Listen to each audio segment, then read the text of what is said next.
जो छद्म सेकुलर्स हैं, जिन्होंने अपीजमेंट के नाते इस देश का नाश मारा, उतना ही नाश फर्जी राष्ट्रवादियों ने मारा, जो स्यूडो नेशनलिस्ट हैं, जो भारत माता की जय बोलते हैं लेकिन बेलदारी लूट के खा जाते हैं, जो गंगा के किनारे बेचते हैं निशंक शासन में, जो यदुरप्पा बन जाते हैं। तो दोनों को खतरा है। तो मैं अरविंद को लेके मुझे एक डर रहता है, एक मित्र के नाते मेरी चिंता जायज़ है, लेकिन अभी तक उन्होंने जिस तरह से इम्प्रोवाइज़ किया है, पहले वो एक नेपथ्य के व्यक्ति थे, फिर वो कथ्य के व्यक्ति बने और आज वो मंच के व्यक्ति हैं।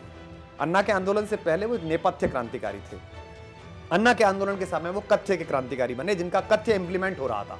जो कहना जो चाहते थे, अन्ना भी वही कहना चाहते थे और वो बात अन्ना के माध्यम से जा रही थी। लेकिन आज वो मंच के क्रांतिकारी हैं, जहाँ मंच से अपनी बात कह पा रहे हैं और देश एक क्रूसेडर के रूप में, एक योद्धा के रूप में उन्हें परिभाषित भी पा रहा है और उनसे सहमत भी है। पिछले 3-4 साल से जब से अन्ना का आंदोलन हुआ तब से ये लगने लगा कि ये इतना बड़ा आंदोलन कैसे हो गया, ये हमारे किए तो नहीं हुआ, हमने तो ऐसा कुछ भी नहीं किया। इसके पहले बहुत और एफर्ट्स किए थे जो सक्सेसफुल नहीं हुए, लेकिन इस बार जब कुछ किया तो ये इतना बड़ा बन गया। और जिस तरह से पिछले 2 साल में सरकार ने हम लोगों को बर्बाद करने की कोशिश की, लेकिन हर बार हम लोग निकल आए, हर बार हम लोग बच गए, तो ये यकीन होने लगा है कि कोई ना कोई प्राकृतिक शक्ति है इस दुनिया के अंदर, प्रकृति है इस दुनिया के अंदर। उसे कुछ लोग भगवान और ईश्वर कहते हैं, कुछ लोग खुदा अल्लाह कहते हैं, कुछ लोग जीसस कहते हैं, कुछ लोग गुरु कहते हैं, जो घर कह लीजिए, कोई शक्ति है जो सच्चाई का साथ देती है। हम ऊपर वाले के हम कहते हैं जो भगवान ने इससे करवाना है ना, वो मतलब अपने आप ही प्रेरणा देता रहता है, तो उसकी प्रेरणा से सब अपने आप होता रहता है। आरटीआई पे काम किया तब तक किसी ने सोचा भी नहीं था कि ऐसे अनशन भी करेंगे अन्ना जी के साथ और ऐसे पॉलिटिक्स में आना पड़ेगा, ऐसा कुछ था ही नहीं। मैंने अरविंद जी को 4 साल पहले मतलब आई मेट हिम फर्स्ट, तो it was a chance meeting. और उसके बाद जब अन्ना आंदोलन हुआ, जब हमारा अभी पार्टी बना, एक चीज़ वो बहुत अक्सर बोलते हैं कि हम लोग वो एक निमित्त मात्र हैं, जो चीज़ें होती हैं वो भगवान मतलब वो है, he is there and he makes you do things, so that is the best thing about him. Politics में जो मैं आया ये भी अपनी मर्जी से नहीं आया, और होता तब भी मर्जी से नहीं होता, नहीं होता तब भी नहीं होता, तो फिर कुछ ना कुछ भगवान ने सोच रखा होता हमारे लिए, वो कर रहा होता। जब डिस्कशंस होते हैं, फ्रेंड्स पूछते हैं, तो बहुत प्राउड फील होता है कि पापा लीड कर रहे और पापा ने सबको जोड़ा है और पापा अपना समय पूरे देश को दे रहे हैं, पूरा देश ही उनका परिवार बन चुका है। अन्ना जो थे वो पॉलिटिक्स से बाहर रह के करते थे, पर पॉलिटिक्स में आए बिना बाहर से इतने सालों में उन्होंने देख लिया कुछ नहीं हो सकता। जब तक कि आप उस सिस्टम का हिस्सा नहीं बनेंगे, आप उस सिस्टम को चेंज नहीं कर सकते। तो मेरे हिसाब से ये स्टेप बिल्कुल ठीक था कि उसको पॉलिटिक्स में आना चाहिए। मुझे लगता है कि हम लोगों को भगवान ने बहुत कुछ दिया है, और अगर हम लोग भी कुछ नहीं करेंगे तो ये देश कैसे बचेगा। हर इंसान प्लानिंग करता है, लेकिन होता तो वही है जो ऊपर वाला चाहता है। कभी सोचा भी नहीं होगा कि IRS की ऐसी जॉब छोड़ूंगा, ये तो कभी सोचा ही नहीं था ना। फिर मैं RTI पे काम करूँगा, लेकिन वो भगवान की मर्जी होती है, वो करवाता है अपने आप। कभी कभी डर लगता ही है ना कि पॉलिटिशियंस, उनके पास तो सत्ता है, इतनी पुलिस है, सब कुछ है। खुर्शीद के वहाँ जाना था ना, तो उन्होंने बोला था कि हमारी उसमें आके दिखाएं, तब काफ़ी डर लगा था मुझे।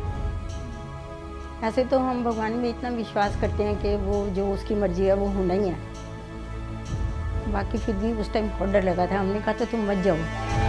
पॉलिटिशियन अब उनका कुछ बिगाड़ नहीं सकते, इतने लोग पापा के साथ अब जुड़ चुके हैं, मतलब इतना सपोर्ट हो रहा है पापा का कि पॉलिटिशियंस कुछ करेंगे तो मतलब अगले चुनाव तो पक्का हारना ही है उन्हें, इसलिए मतलब काफ़ी सपोर्ट भी आ गया है पापा के पास। तो अब मतलब वो भगवान पे भी पूरा भरोसा है कि जो सच के लिए लड़ रहे हैं भगवान पक्का ज़रूर साथ देंगे पापा का। ऐसे कुछ डर नहीं लगता, जैसे पापा कहते हैं कि भगवान पर पूरा विश्वास है और भगवान ही हमारी रक्षा करेंगे, इसी तरह हमें भी भगवान पर पूरा विश्वास है और भगवान ही हमारी रक्षा करेंगे।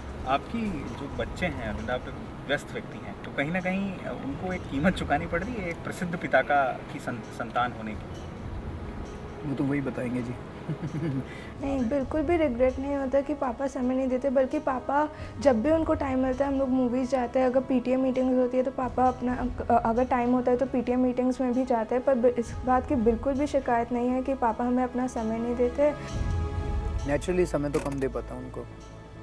आप लौटते होंगे तो समय मैं बिल्कुल नहीं दे पाता उनको। पापा बल्कि हमारे अलावा पूरे देश को टाइम दे रहे हैं, वो ज़्यादा बड़ी बात है। हमें बहुत खुशी है बल्कि कि पापा अपना समय पूरे देश को दे रहे हैं। इस अभी एक आम आदमी के लिए जीना मुश्किल, महंगाई ने मार दिया है, भ्रष्टाचार बढ़ता जा रहा है, तो इन सबको दूर करना है। अब किसी ना किसी को इनिशिएटिव लेना होगा और अब पूरी जनता जाग गई है, जनता रोड पर निकल रही है। मिलकर अब इसको साफ करेंगे, क्योंकि जब आम आदमी मिल जाता है तो बड़े बड़े तख्ते हिल जाते हैं।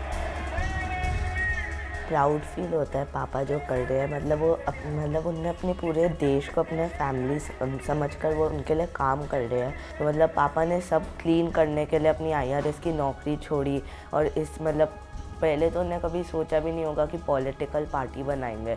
मतलब पहले तो वो भी सत्ता से दूर रहना चाहते थे, सब यही कहते हैं, मतलब ये गंदी चीज़ है सत्ता। लेकिन फिर उन्होंने अपनी रेपुटेशन भी दाव पर लगा दी कि हम देखो सत्ता में जा रहे हैं। अभी भी मतलब जब गए थे तो कितने लोग कह रहे थे राजनीति करने का शौक़ था इन्हें, तो लेकिन अब मतलब उन्होंने इसलिए अपनी पूरी रेपुटेशन दाव पे लगाई है। तो बहुत प्राउड फील होता है। टीचर्स भी बहुत एडमायर करती हैं, मतलब बहुत बातें करती है कि आपके पापा बहुत अच्छा कर रहे हैं, सब बहुत सपोर्ट करते हैं। आप यकीन नहीं कर सकते, मैं कहीं भी जाती हूँ घूमने, कहीं ट्रेन में, कहीं एरोप्लेन में, कोई मिलता है अरविंद की बात होती है तो मैं अरविंद मेरा स्टूडेंट है। सो आई फील सो प्राउड, गर्व, और इतना मुझे अच्छा लगता, इतना बहुत अच्छा लगता है कि मैं उसके साथ रिलेटेड हूँ।